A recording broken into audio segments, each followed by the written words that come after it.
Bonjour très cher être de lumière. Voici les énergies de la lunaison du 3 septembre 2024 au 1er octobre 2024.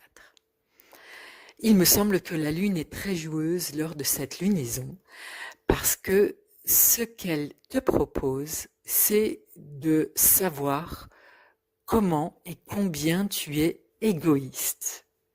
Non pas égoïste dans le sens tu ne penses qu'à toi, non égoïste dans le vrai sens du terme, à savoir, est-ce que tu penses à toi en premier lieu et ensuite tu penses aux autres, tu penses à l'autre. C'est-à-dire quelle est ta capacité à te mettre sur la scène de ta vie et d'occuper la première place sur la scène de ta vie. Cela peut paraître assez étrange, cette proposition de la Lune, de te mettre au premier plan. Et en fait, c'est une vraie invitation à te remettre ou à te mettre au centre de ta vie. Parce que c'est évidemment toi qui vis ta vie. Ça paraît être c'est une tautologie et pour autant, peut-être que tu l'oublies à intervalles réguliers ou peut-être que tu l'oublies tout le temps. Tu es au centre de ta vie et c'est toi qui vis ta vie. Alors, dit comme ça paraît totalement absurde.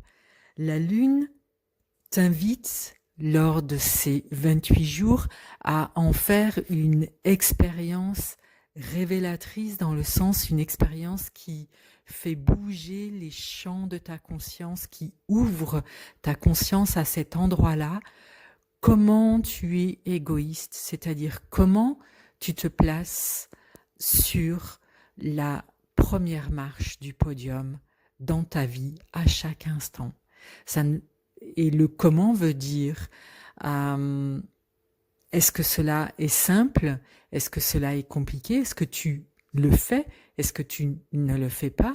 Et dans un second temps, c'est aussi dans quelle perspective, pas exactement la perspective, pardon, c'est en rapport avec l'autre, comment est-ce que tu te positionnes? Est-ce que à ce moment-là, tu descends sur la deuxième place du podium, la troisième, ou tu es carrément sur le terrain, ou tu vas sur les gradins du stade où il y a le podium? C'est-à-dire, où est-ce que tu te places dans ta vie vis-à-vis de toi-même et vis-à-vis de l'autre?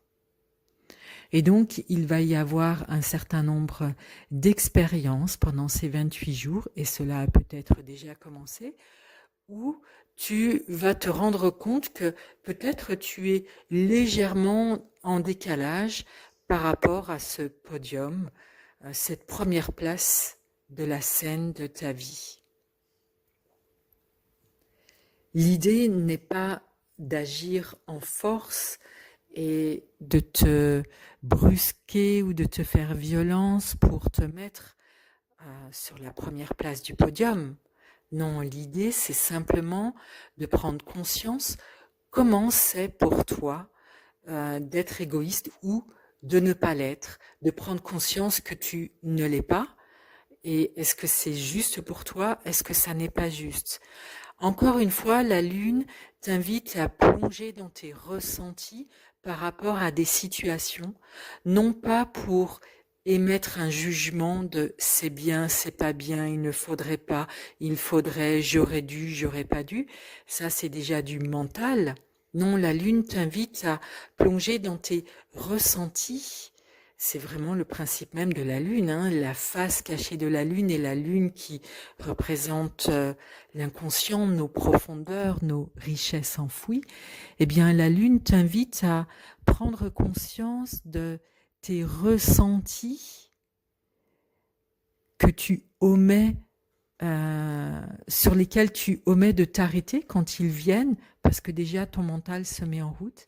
Eh bien, la Lune t'invite à une certaine lenteur ou une certaine vigilance pour te reconnecter avec tes ressentis au sujet de l'idée de quelle place tu te donnes dans ta vie. Quelle place tu te donnes dans ta vie. et par ricochet, quelle place tu donnes aux autres, à l'autre, dans ta vie, et qu'est-ce que tu ressens de ça dans cette photographie à l'instant T que tu prends? Qu'est-ce que tu ressens du positionnement que tu as dans ta vie, que tu te sentes parfaitement égoïste ou absolument pas égoïste? Qu'est-ce que tu ressens de ça? Est-ce que pour toi c'est juste ou c'est pas juste? Ce n'est pas un jugement du mental, c'est une appréciation du cœur. Est-ce que c'est juste pour toi? Donc lorsqu'il y a ce ressenti qui arrive, viens dans ton cœur pour accueillir ces ressentis. Et je l'ai déjà dit lors d'une précédente lunaison, cet espace où tu connectes avec tes ressentis, ça dure une vingtaine de secondes, et encore 20 secondes c'est assez long, et assez rapidement le mental peut se mettre en route. Donc peut-être que dans les premières expériences que tu vas avoir à ce sujet, c'est au bout de 3-4 secondes que ton mental va se mettre en route, et peut-être que ça sera au bout de 30 secondes. Il n'y a pas forcément de règles, c'est plutôt une question de pratique. Plus tu pratiques, plus tu vas pouvoir t'installer dans ton ressenti, et moins tu pratiques, plus ton mental prend le dessus, parce que le mental, lui, il aime catégoriser, il aime savoir où il en est, et donc il va vite réfléchir pour essayer de mettre dans des cases ce qui vient de se passer. Tout en même temps que la Lune te propose de regarder comment tu es égoïste dans ta vie, eh bien la Lune t'invite aussi à connecter avec l'amour que tu es, c'est-à-dire l'amour que tu prodigues aux autres. Tu peux avoir une idée de l'amour que tu es en regardant comment tu aimes les gens, comment tu ne les aimes pas, comment ton amour se manifeste ou comment ton absence d'amour se manifeste. Tu commences un tout petit peu à me connaître et j'utilise beaucoup l'image du spectre. Le spectre, c'est une ligne sur laquelle, à chaque extrémité, il y a comme deux opposés qui ne sont pas si opposés parce que c'est la même chose, ils sont sur le même spectre, sauf qu'ils manifestent des choses différemment. Ils manifestent la même chose et différemment. Et donc là, je te parle du spectre amour-haine. Tu vas dire, c'est pas du tout la même chose. Oui, c'est pas la même chose, et pour autant, à un endroit, c'est l'expression de l'amour ou la non-expression de l'amour ou l'expression du non-amour. Donc, à un extrême du spectre, il y a l'amour, et à l'autre extrême, il y a la haine. Et sur tout le fil de ce spectre, il y a toutes les dimensions de l'amour et de la haine. Et en même temps que la Lune, t'invite à regarder comment tu te places sur la scène de ta vie, eh bien, elle va te permettre de prendre davantage conscience de l'amour que tu es, de comment tu exprimes ton amour et comment aussi tu le reçois, comment cela se manifeste en toi. Est-ce que tu laisses l'amour à l'extérieur de toi, tu le laisses en surface, tu le laisses rentrer un tout petit peu, beaucoup ou profondément?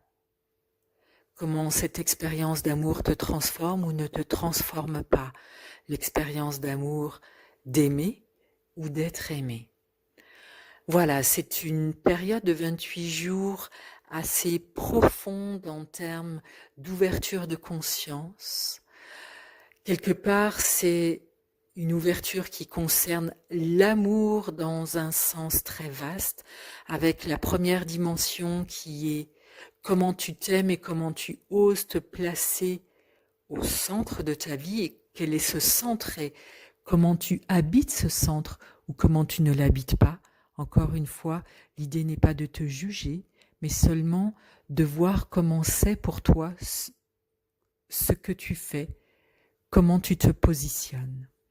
Et le deuxième versant de cette dynamique d'ouverture de conscience vers l'amour, c'est comment tu manifestes l'amour et comment tu accueilles l'amour qui t'est manifesté.